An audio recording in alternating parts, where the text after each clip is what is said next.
Mobile থেকে কয়টা কাজ করে দেখেন। মোবাইলে টেলিভিশন দেখা যায়, মোবাইলে টেলিভিশন দেখা যায়, মোবাইলে রেডিও শোনা যায়, মোবাইল দিয়ে ঘড়ি দেখা যায়। যে হাত ঘড়ি আমরা আগে ইউজ করতাম সেই হাত ঘড়িটা এখন লাগে না।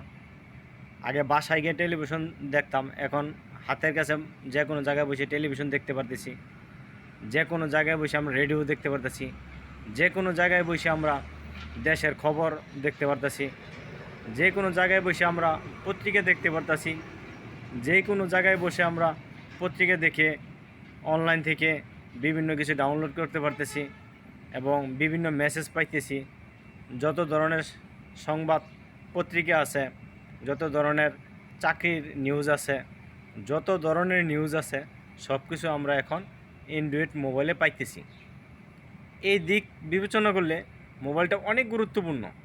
এক জায়গায় আগে যাওয়া লাগতো, গিয়ে মেসেজ দেওয়া লাগতো, 500 টাকা ভাড়া, 300 টাকা ভাড়া, সারাদিনের পাড়ি যেত, 4 ঘন্টা 5 ঘন্টা সময় লাগতো। সময়টা সাশ্রয় করে দিছে।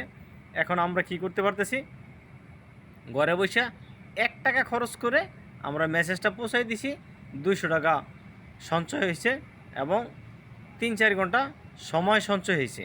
এই দিক থেকে মোবাইলটা অনেক গুরুত্বপূর্ণ।